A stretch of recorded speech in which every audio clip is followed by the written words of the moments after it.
얼마 전에 책 한 권을 정말 재미있게 읽었습니다. 바로 기분이 태도가 되지 않게라는 책입니다. 그 책의 한 부분을 소개해 드리겠습니다. 이유 없이 기분이 안 좋고 무기력할 때가 있다. 뚜렷한 이유 없이 기분이 안 좋을 때면 자신에게 3가지 질문을 던져보자. 밥은 제대로 챙겨 먹었나? 요즘 잠은 제대로 잤나? 운동은 좀 하고 있나? 내게 이 질문들을 던져보면 역시나 내 몸을 잘 돌보지 않고 있을 때가 많았다. 남에게 건네는 다정한 한마디는 튼튼한 체력에서 시작된다. 위의 이야기의 소제목이 바로 좋은 태도는 체력에서 나온다입니다. 사랑하는 성도 여러분, 저녁 식사 맛있게 하셨습니까? 오늘 이 시간 우리가 함께 나누는 영적인 양식을 통해서 우리가 함께 힘을 얻으셔서 하나님과 사람 앞에 좋은 태도를 갖추어 가시는 복된 시간이 되시기를 간절히 소망합니다. 오늘 본문의 배경은 이러합니다. 사도들이 성전 미문에서 예수님의 이름으로 병자를 치유하고는 모여든 많은 사람들에게 부활의 복음을 전했습니다. 이 사건을 계기로 예수님을 믿게 된 사람들이 5,000명이나 될 정도로 교회는 폭발적으로 성장하게 됩니다. 그러나 중요한 문제가 하나 생겼습니다. 성령 충만했던 베드로는 담대하게 부활의 주님을 증거했지만 당시 부활이 없다고 말하던 이 사두개파 사람들은 자신들의 가르침과 배치되는 부활 선포에 강한 거부감이 있었습니다. 이러한 분위기에서 사도들이 예수님의 이름으로 기적을 행했으니 성전 당국자들이 사도들을 가만히 둘 리가 없었습니다. 결국 베드로와 요한이 체포되어서 산헤드린 공회에서 신문을 받게 됩니다. 특별히 베드로와 요한이 체포되어 신문을 받았던 산헤드린은 71명으로 구성된 유대인들의 최고 법정으로 그 중에는 제사장들도 있었는데 모든 제사장들은 사실상 사두개인들이었습니다. 당시 사두개인들의 유일한 욕망은 현상을 유지해서 자신들의 이익이 줄어들지 않는 것이었습니다. 바로 이러한 산헤드린에서 타협하지 않고 담대하게 복음을 전했던 베드로의 삶을 생각하면 어두운 중세 사회를 밝히며 종교개혁을 시작한 마틴 루터가 생각납니다. 당시 중세교회는 미몽에 빠져서 희망이 없었으며 중세 귀족은 자기 배만 불리기에 급급했습니다. 그리고 중세 사회 하층민은 교육의 기회가 없어서 무지했습니다. 그런데도 중세 교회 종교 지도자들은 이것이 최선이라고 했습니다. 교회도 복음도 아무런 영향력이 없었습니다. 바로 그때 루터는 횃불을 들었습니다. 그리고 그는 이렇게 외쳤습니다. 오직 믿음, 오직 은혜, 오직 성경. 루터가 외쳤던 힘찬 복음은 중세 사회 전체로 퍼져가게 되었습니다. 우리나라도 한때 예수 믿는다고 하고 교회 다닌다고 하면 이 사람 정직하겠구나, 이 사람과 내가 상대하면 손해는 보지 않겠다는 어떤 무언의 신뢰가 있었습니다. 그런데 요즘은 정말 전혀 다른 분위기가 되었습니다. 예수 믿는다고 하면서 세상 사람과 똑같네라는 말을 듣더니 이제는 믿는 것들이 더한다는 말을 듣습니다. 하나님 나라 백성으로 세상 속의 그리스도인으로 살아가는 우리는 과연 무엇으로 개인과 사회와 시대를 변화시키며 살아갈 수 있을까요? 저는 그 답을 오늘 말씀의 제목에서 찾고 싶습니다. 바로 오직 주님입니다. 우리는 세상 속에 살지만 세상 사람들과 똑같이 살면 안 됩니다. 우리는 다르게 살아야 합니다. 그런데 중요한 것은 우리의 힘만으로는 세상 사람들과 다른 삶을 지속해서 살 수 없다는 것입니다. 그래서 우리는 오직 주님만을 의지해야 합니다.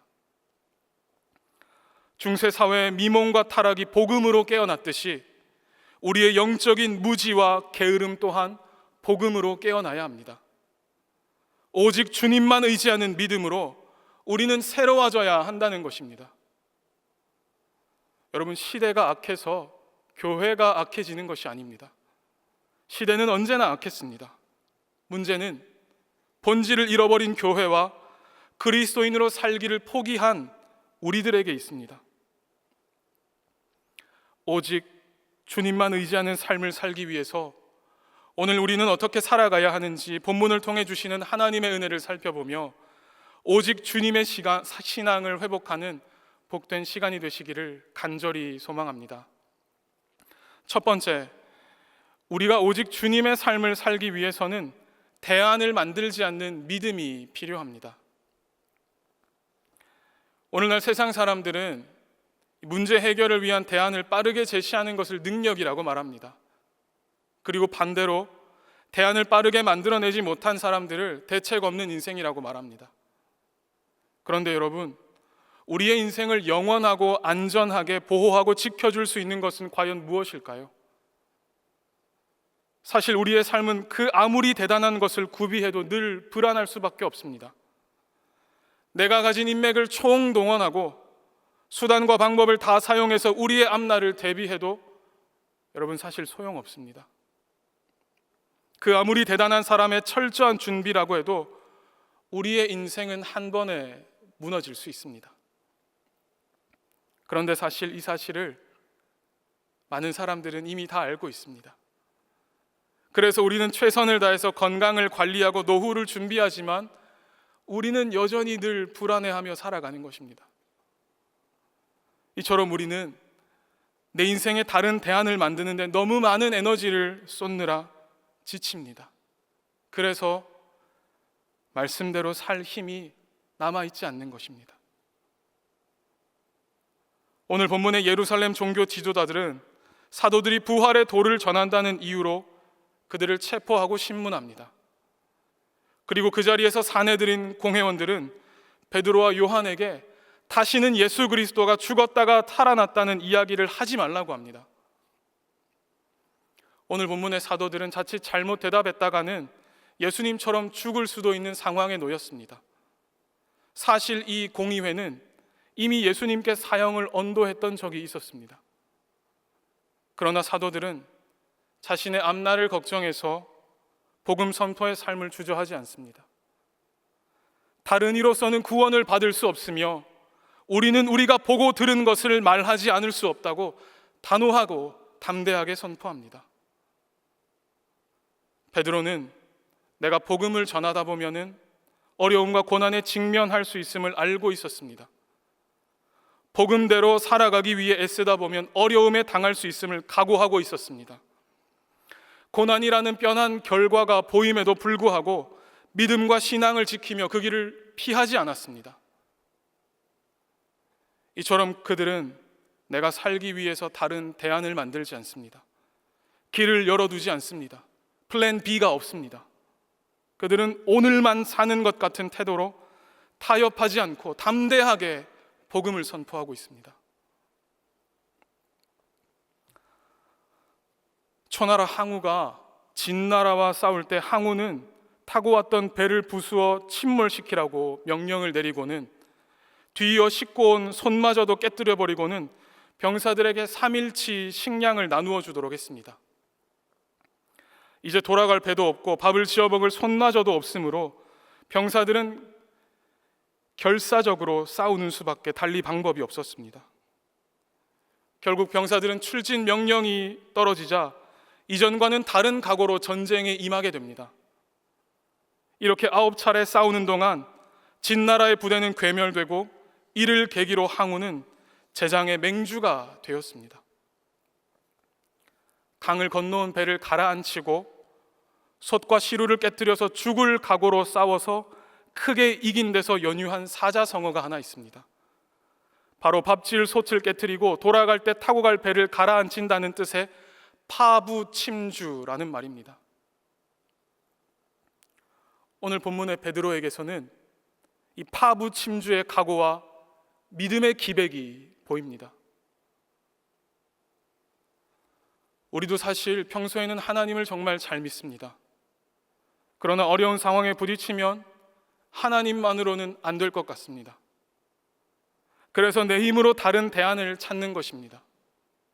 오늘의 설교 제목, 오직 주님의 삶은 사실 쉬운 삶이 아닙니다. 여러분, 예수 믿는 사람들이라면 한 번쯤은 이런 질문을 들어보셨을 것입니다. 그들은 관용과 포용을 최고의 가치로 여기며 이렇게 우리들을 향해서 질문합니다. 기독교는 왜 이렇게 독선적이고 편협합니까? 왜 당신들만 절대적인 진리를 가지고 있다고 주장합니까? 오늘날을 다원주의 시대라고 부르고 있습니다. 다원주의는 우리에게 다양한 선택을 하라고 부추깁니다. 그래서 다원주의는 유일하다는 말을 하면 싫어합니다. 그건 독선이라고 말합니다. 세상 사람들은 선하게 살고 착하게 살고 정성스럽게 종교를 믿으면 구원의 길이 있다고 생각합니다. 다른 이로서는 구원을 받을 수 없다며 오직 주님만을 믿어야 한다고 말하면 세상은 우리에게 너는 왜 그렇게 편협하냐고, 너는 왜 그렇게 포용성이 없냐고, 너는 왜 그렇게 독선적이냐고 우리를 향해 말합니다. 예수 믿는 우리들도 때로는 여러 갈래의 길이 있다고 말하며 너도 옳고 나도 옳다고 이야기하는 이 다원주의의 생각들이 멋있어 보입니다. 여유 있어 보입니다. 그런 반면 오직 주님은 어딘가 모르게 편협해 보입니다. 그래서 예수님 외에 다른 이름으로는 구원이 없다는 이 말씀 때문에 오늘날 많은 지성인들이 좌절합니다. 이 말씀 때문에 갈등합니다. 여러분, 그런데 과학과 수학 또 자연의 법칙의 진리가 배타적이듯이 영적 세계에도 배타적인 진리가 반드시 있습니다. 오늘의 본문은 다른 이름을 통해서 구원이 없다는 이 선포는 양보할 수 없는 진리입니다. 오늘날 우리의 신앙생활의 간절함과 진지함이 결여된 가장 큰 이유는 우리에게 대안이 너무 많기 때문입니다. 하나님이 도와주지 않아도 내가 해결할 수 있다고 생각합니다. 이처럼 우리는 대안이 너무 많아서 하나님을 의지하지 못합니다. 하나님을 의지하지 않고 권력을 가진 사람을 의지합니다. 그래서 우리는 항상 우리의 관심과 촉각은 누가 지금 가장 잘 나가는 사람인가? 누가 실세인가? 내가 지금 어디에 줄 서야 하는가에 초점이 맞추어져 있습니다. 누구에게 잘 보여야 내 앞길이 열릴까? 여기에 우리의 모든 에너지를 쏟으며 살아갑니다. 고난과 핍박보다 더 무서운 것은 부패와 세속화로 인한 윤리적인 타락입니다. 나도 모르게 영적으로 잠들어 버리는 것입니다. 고난과 핍박은 오히려 우리를 잠에서 깨워주지만 이 다원주의 물결 속의 세속화는 우리로 하여금 내가 지금 영적으로 병들었음에도 불구하고 병들지 않은 것처럼 자신을 가장하도록 만듭니다. 오늘 이 밤도 대안을 만드느라 에너지를 쏟았던, 그래서 주님의 역사를 경험하지 못했던 우리의 믿음 없는 우리 모습들을 발견하실 수 있기 바랍니다. 그리고 복음의 대가를 기꺼이 치르겠다는 그 결단이 있으시기 바랍니다. 여러분, 저를 한번 따라해 주시겠습니까? 예수님만으로 충분합니다. 한 번만 더 하겠습니다. 예수님만으로 충분합니다. 아멘. 사랑하는 성도 여러분, 하나님 외에 다른 대안이 없습니다. 그래서 우리는 오직 유일한 하나님만 섬기는 것입니다. 새로운 한 주도 다른 대안을 만들지 않고 솔리 데오 글로리아, 하나님께 영광을 돌리며 살아가는 여러분들이 되시기를 간절히 소망합니다. 두 번째, 오직 주님의 삶을 살기 위해서 우리는 흔들리지 않는 구원의 확신이 우리에게 필요합니다. 요즘 사람들은 구원에 대해서 관심이 없습니다. 그리고 언제부턴가 구원은 이단 종교나 광신도를 연상시키는 부담스러운 단어가 되어버렸습니다. 바울은 구원이 예수님으로부터 시작되었다는 것을 깨달았습니다. 예수님께서 십자가를 통과하셔야만 하셨는지 그 이유를 깨닫게 된 것입니다. 바울은 구원의 본질이 십자가에 있음을 깨달았습니다. 그 다음부터 바울은 올바른 구원을 알리는 것이 자신의 삶의 목적이 되었습니다. 예수님 외에 다른 길이 없음을 깨달았던 바울은 유대인에게 구원이 어떻게 시작되는지를 알리기 위해서 그의 삶 전체를 던졌습니다. 세상은 우리에게 질문합니다. 내가 왜 구원이 필요합니까? 왜 꼭 내가 구원을 받아야 합니까?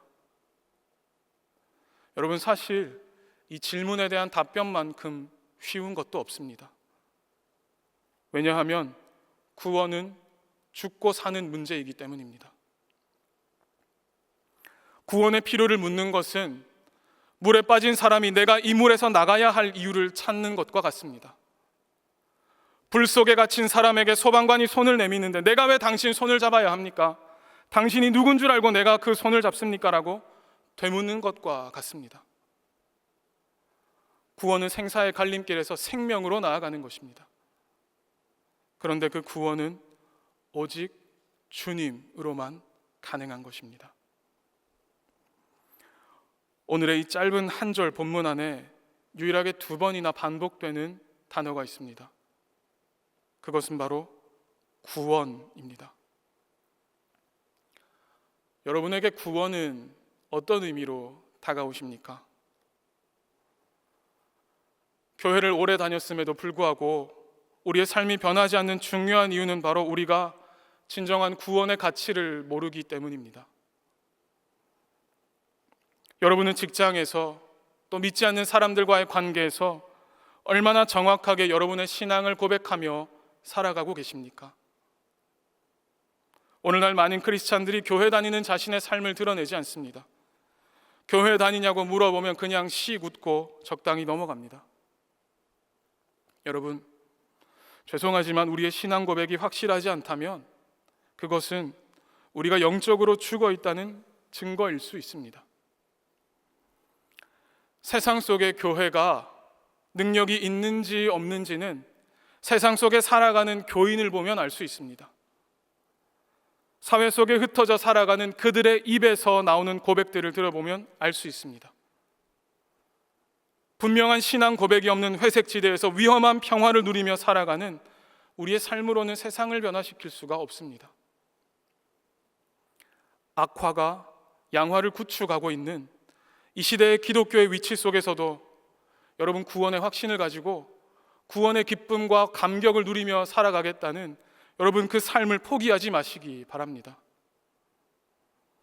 오늘 본문의 베드로가 세상의 권세와 도전의 위기를 이기고 복음을 담대하게 외칠 수 있었던 힘은 바로 구원의 확신에 있었습니다.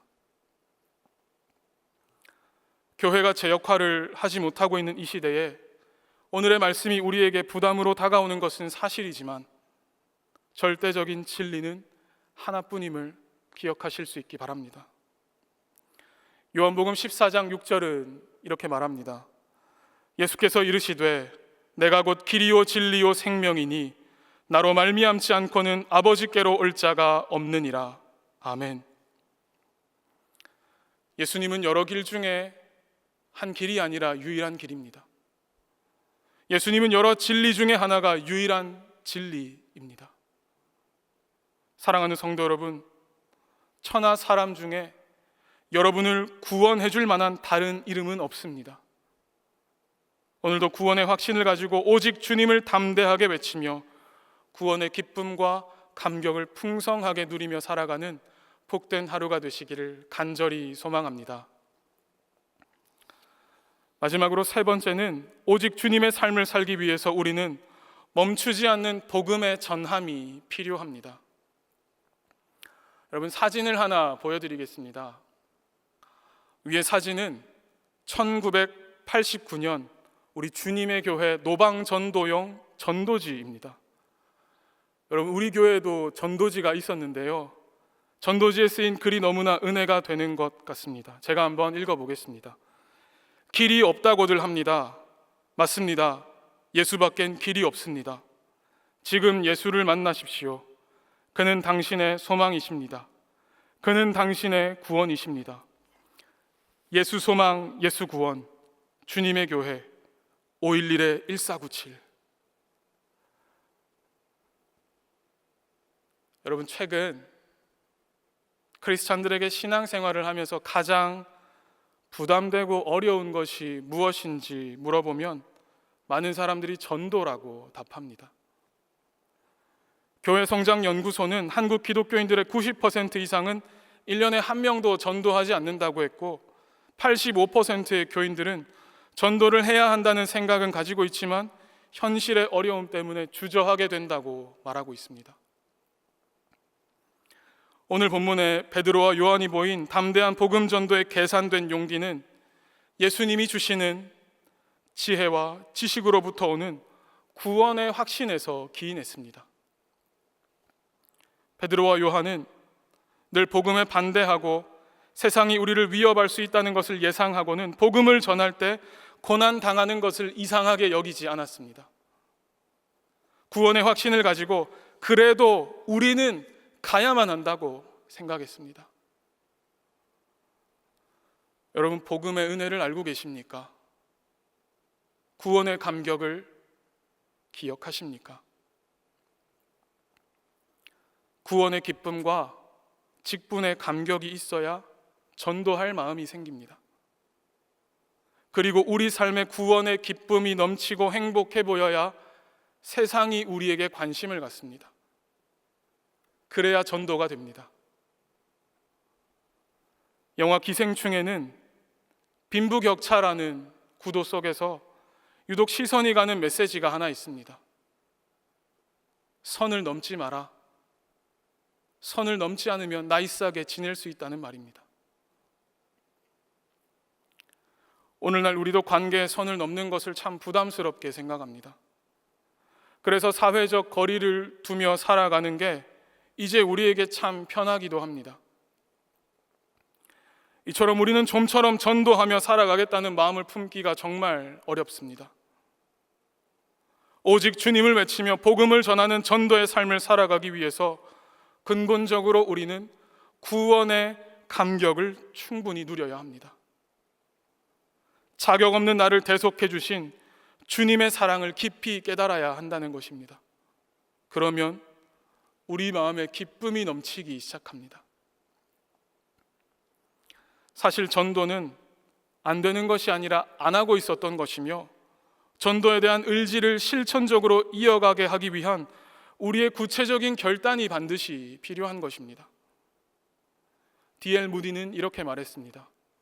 세상 사람들의 100명 중 1명은 성경을 읽지만 99명은 그리스도인을 읽는다.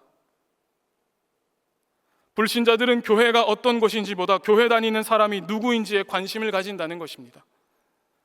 성경의 내용보다 성경을 가지고 다니는 사람의 삶의 내용에 관심을 가진다는 것입니다. 그래서 우리 한 사람 한 사람이 교회임을 기억하며 복음의 삶을 잘 살아낼 수 있도록 힘써야 합니다. 그런데 저는 삶으로 살아내는 복음과 함께 이 시간 원론적인 한 가지를 더 말씀드리고 싶습니다. 그것은 바로 내 입술을 통해서 담대하게 복음을 전해야 한다는 것입니다.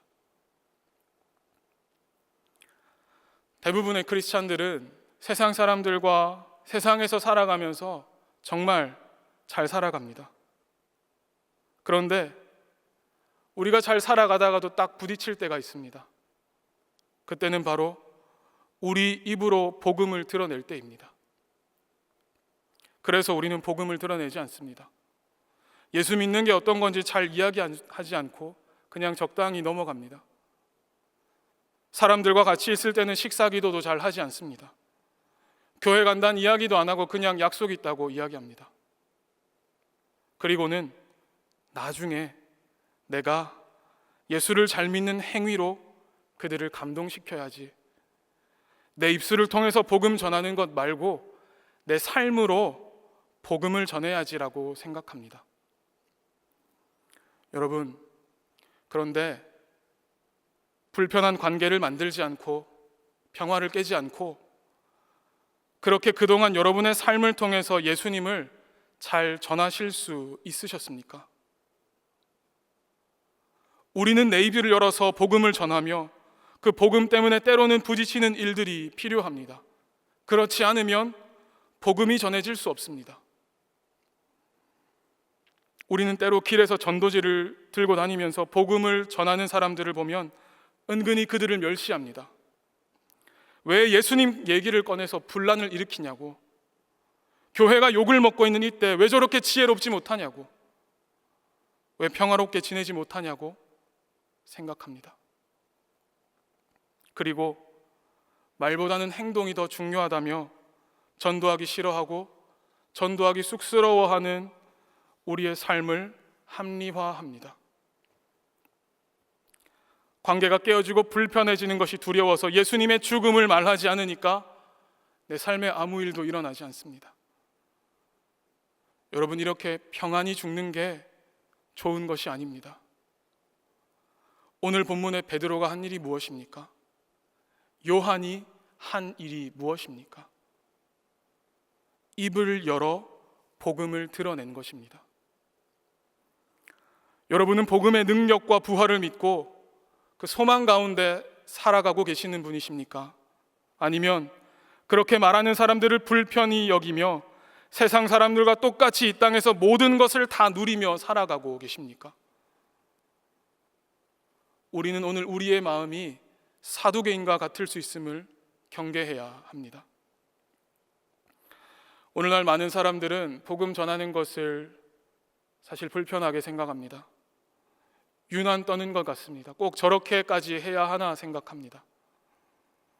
그러나 여러분, 말하지 않으면 들을 수 없고 듣지 못하면 믿음이 시작될 수 없습니다. 그래서 우리는 반드시 전해야만 합니다. 복음은 말하지 않고 증거되지 않습니다. 우리는 불편함을 깨는 용기가 필요합니다. 평안함보다 더 큰 가치를 추구하는 믿음이 필요합니다. 그리고 우리는 복음 전도의 삶을 늘 준비할 수 있어야 합니다. 오늘 본문의 베드로와 요한이 성전에 기도하러 오면서 앞으로 그들 앞에 어떤 일이 벌어질지 전혀 예측하지 못했습니다. 그런데 이미 성령께서 준비해 두신 기회가 있었고 성령께서 준비해 두신 들어야 할 대상들이 기다리고 있었습니다. 우리는 하나님이 언제 나에게 복음을 전할 절호의 기회를 주실지 알 수 없습니다. 그래서 늘 복음을 전할 준비를 할 필요가 있습니다. 세상이 싫어하니까, 시대가 변했다고 하니까, 최근에 교회가 처한 상황이 어려우니까 복음 증거의 삶을 조금 더 미루겠다고 생각하지 마시기 바랍니다. 아직은 서툴고 논리도 정확하지 않더라도 우리의 입에서 나오는 예수라는 이 말, 십자가와 부활이라는 이 말의 능력을 경험하실 수 있기 바랍니다.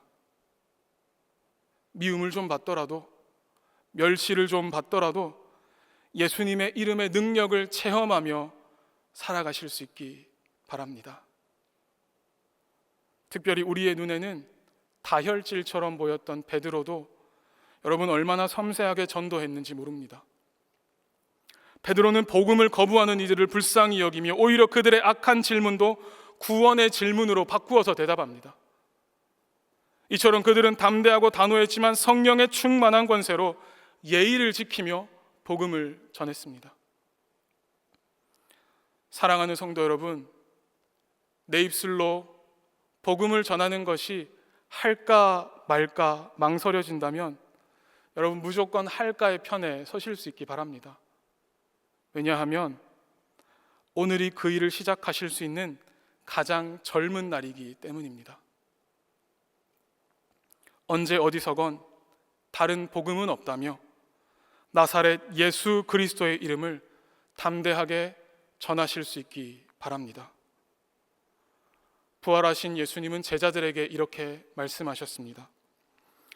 그러므로 너희는 가서 모든 민족을 제자로 삼아 아버지와 아들과 성령의 이름으로 세례를 베풀고 내가 너희에게 분부한 모든 것을 가르쳐 지키게 하라. 볼지어다 내가 세상 끝날까지 너희와 항상 함께 있으리라 하시니라. 아멘. 제자들이 앞으로 살아가야 할 이유는 바로 이것이었습니다. 예수님은 제자들에게 무슨 일이 있어도 포기하지 말아야 할 사명을 주셨습니다. 그리고 오늘을 살아가는 우리에게도 같은 사명을 주셨습니다. 다른 이로서는 구원을 받을 수 없다는 이 타협할 수 없는 진리의 말씀을 담대하게 선포하며 전도에 과감하게 뛰어드는 복된 한 주가 되시기를 간절히 소망합니다. 마지막으로 너 뭐 하다 왔니라는 책의 한 부분을 소개해드리고 오늘 말씀을 마치려고 합니다.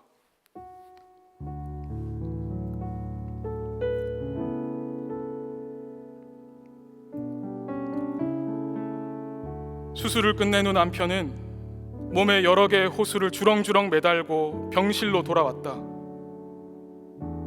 6월의 더위에 온몸이 벌게져 있으면서도 남편은 나를 보고 계속 웃었다.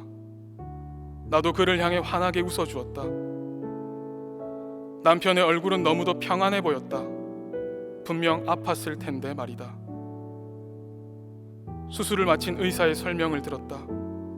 전립선을 다 드러내고 봤더니 그 안에 암이 가득 차 있었다고 했다. 더 이상 요도를 잘라낼 수 없을 만큼 제거했고 이제 그 안에 남아있는 암들이 혈액을 타고 돌아다니는 것은 어쩔 수 없다고 했다. 우리는 모든 것을 받아들였다. 암에 대한 두려움도 죽음에 대한 두려움도 없었다. I'm fine, I'm fine. 남편은 나를 보면서 계속 이렇게 말했다. 진정으로 평안해 보였다. 인간적인 마음으로는 가슴이 아프지만 나는 남편의 의연한 모습을 보면서 당신 정말 목사 맞네라고 말해주었다. 문병원 사람들도 모두 그런 남편의 모습을 보고 많은 도전을 받고 돌아갔다.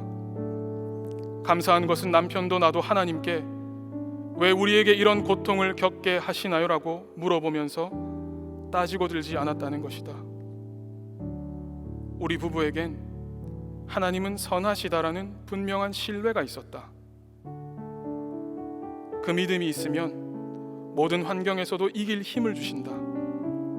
그래서 원망은 없었다. 결국 우리는 모두 하나님 앞에 갈 것이고 주님 안에 있다면 지금 모습 그대로도 감사한 것이다. 남편은 혹여 자신이 먼저 죽더라도 우리가 지금껏 해오던 사역은 멈추지 말고 계속해 나아가야 한다고 나에게 말했다. 자신의 생명은 중요하지 않으니 사명을 위해 언제든 떠나라고 했다. 남편은 끝까지 선교사였다. 이 땅에서 잘 사는 것만큼 이 땅을 잘 떠나는 준비도 해야 한다. 우리의 믿음은 마지막 순간에 드러난다.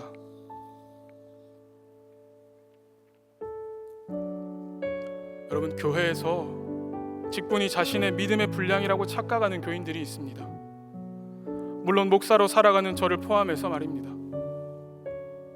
그런데 내가 잘못 살고 있었음을 마지막 주님 앞에서 깨닫지 않고 지금 깨닫게 되는 것은 여러분 정말 감사한 일입니다. 더 큰 환난의 때에 깨닫지 않고 지금 깨닫고 준비할 수 있다는 것은 정말 감사한 일입니다. 사랑하는 성도 여러분, 멀리서 나팔 소리가 들리지 않습니까? 우리는 마지막을 생각하며 살아가야 합니다. 여러분, 세상의 유혹과 시험 앞에서도 오직 주님을 붙들고 살아가실 수 있기 바랍니다. 다른 대안을 만들지 않는 믿음과 구원의 확신을 가지고 멈추지 않는 복음 전도의 삶을 살아가실 수 있기 바랍니다. 남은 한 주도 오직 주님 한 분만으로 만족하시고 오직 주님만을 섬기는 우리 주님의 교회 모든 성도님들이 되시기를 예수님의 이름으로 축원합니다. 하나님 아버지, 성전 미문에 앉은 안진뱅이 하나를 고쳤는데 그 사건은 그렇게 그냥 끝나지 않고 그 기적이 복음을 전하는 기회가 되었음을 기억합니다. 이 시간 우리에게 담대한 믿음과 용기와 은혜를 주셔서 우리의 입을 열어 가족과 친구에게 복음을 전하며 살아가게 하여 주시옵소서. 다른 이로서는 구원을 받을 수 없나니 천하 사람 중에 구원을 받을 만한 다른 이름을 우리에게 주신 일이 없다는 이 말씀을 선포하는 이 사명을 어떤 일이 있어도 놓치지 않게 하여 주시옵소서.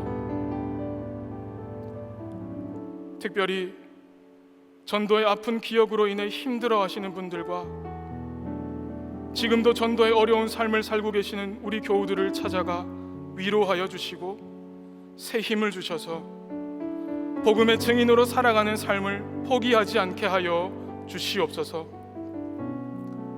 이 밤도 다른 대안을 만들지 않는 믿음과 구원의 확신을 가지고 멈추지 않는 복음 전도의 삶을 기쁘게 살아가도록 하나님 아버지 인도하여 주시옵소서. 감사드리며 모든 말씀 예수님의 이름으로 기도합니다. 아멘.